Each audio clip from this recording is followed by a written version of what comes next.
Hello, we are Group 2 consisting of Max, Michna and Simone.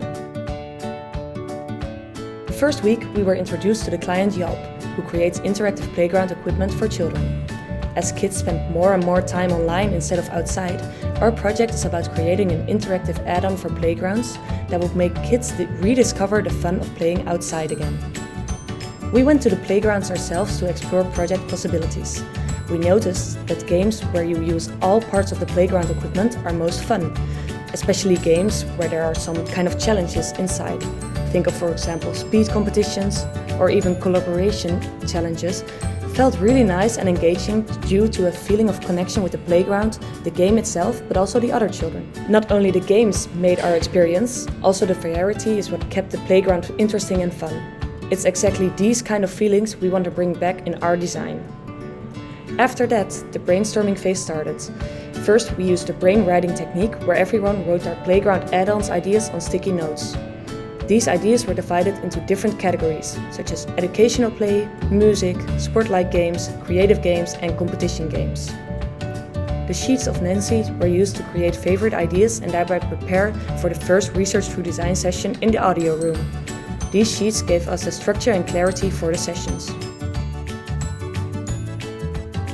The first session was about trying out some of the ideas with objects and elements that do not directly link to a real playground.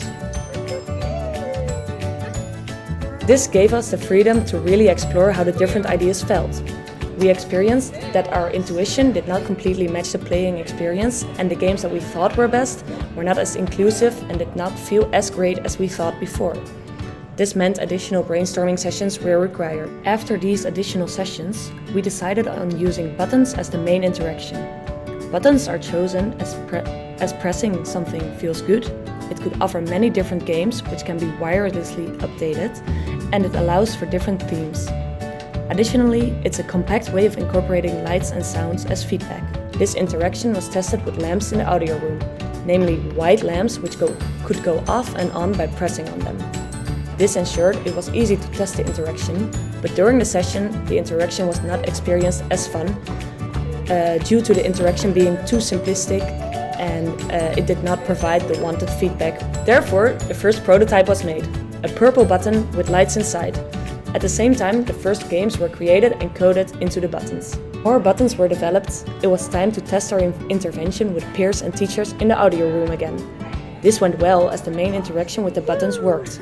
However, valuable feedback was provided to us about the interaction itself, the games they could play, and about the use of lights and sounds. Additionally, we presented our idea to the class. During this presentation, it became clear that we need to differentiate ourselves from the other button groups by, for example, providing a better story or different interaction possibilities. We came up with a story about monsters which are trapped inside the buttons. The lights and sounds the buttons provide will make the monsters come alive by giving them a real character. 3 games were developed which are called Monster Huggy, Monster Memory and Monster War. The children can switch between the games by pressing buttons of a different color. These findings were incorporated into our design and a new testing round came up. This time with children at the BSO. The buttons were divided over the playground and 2 sessions with different children groups were completed. The main findings were that children need some explanation on the games. Free play is fun, but children are mostly too impatient to figure it out. We also thought that the monsters would call for fantasy play, but that was not the case.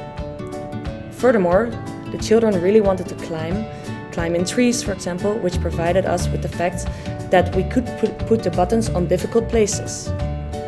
Moreover, sounds are really needed as they provide for the feedback which the children need to understand some games. And lastly, the lights in the buttons worked very well, even in bright daylight, which is a very nice discovery. Last but not least, the demo day. Here we presented our final prototype to peers, teachers and the client. It was a really fun day and people seemed to enjoy our games. After listening to the feedback, in the future it would be good to incorporate the battery inside the button or maybe even using solar power. Additionally, better ways to mount the buttons should be explored as well as using different themes on the buttons. So that was our project. We really enjoyed working on it and we learned a lot from it. Hopefully Yalp will continue to work on it in the future. Bye!